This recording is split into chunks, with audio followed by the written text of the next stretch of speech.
Hi guys, I'm Max Weinbach with XDA TV, and today I'm going to be reviewing this phone, which is the Nubia Red Magic 3S, the successor, which is kind of like a mid-year upgrade to the Nubia Red Magic 3.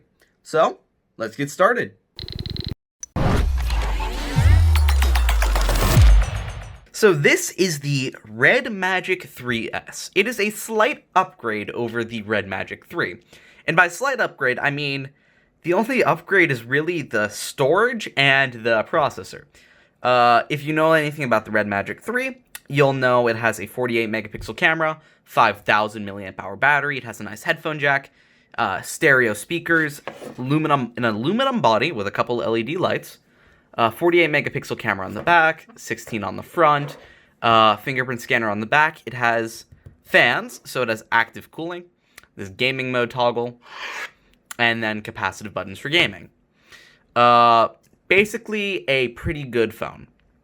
Sadly, it was lacking NFC and wireless charging, which Nubia wasn't able to add in this version of it, the minor upgrade because of the aluminum back. But hey, you know what? You get what you get, and you can nitpick, but it's fine, I guess. As for the upgrades, the Nubia Red Magic 3 came with a Snapdragon 855. This has the 855 Plus. And the original had UFS 2.1 storage. This has UFS 3.0 storage. That essentially means you're not going to notice much of a difference. It'll be a little bit faster in loading things. And by a little bit, I mean like milliseconds faster. And the performance in games will be a little bit better. Basically, it's a minor upgrade just to get out another phone in the product cycle, which is fine. Everyone does it. And you know what? Not going to complain about it. I kind of like this phone. It's pretty good. So, as we can see here, the software is relatively minimalistic. It is essentially just Android open source project, AOSP, with a couple custom apps here and there.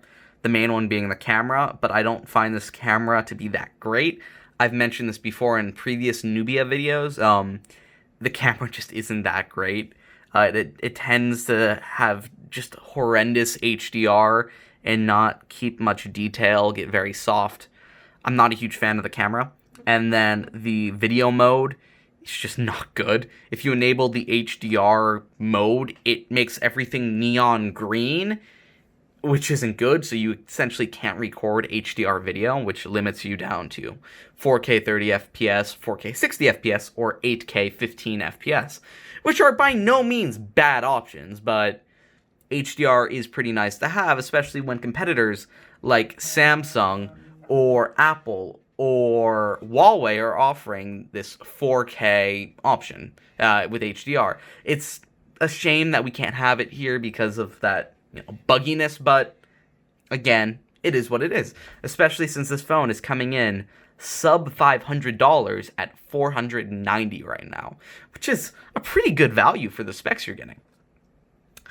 Something else to be noted is this does have a 90 Hz display, but you're not able to change that frame rate. So if you wanted to try to get, a little bit extra battery life out of here, you're out of luck because there's no way to change it. You'll always be using 90 Hz.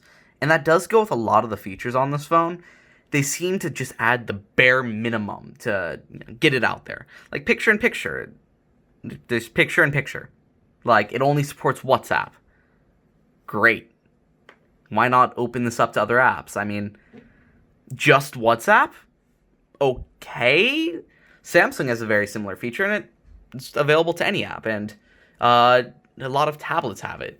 If they can do it with just WhatsApp, why not open it up to anything? It's obvious they can, they just don't, and that feels sort of lazy on their part.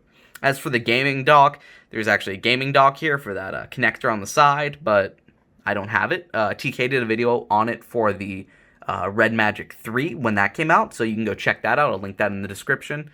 It's pretty interesting what you can do with this and the controllers and such, but it's not entirely useful for me.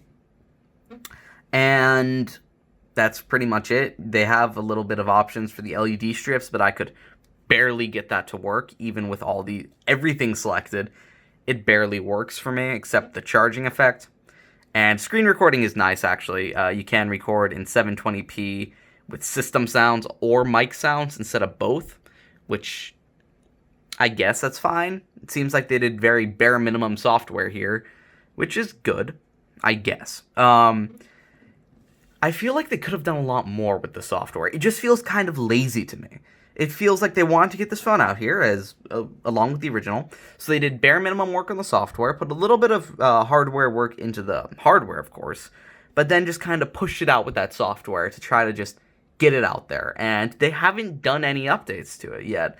I've gotten one update to this phone, and I've had this phone for a while now, but we are still on the August security update, and today is December 23rd.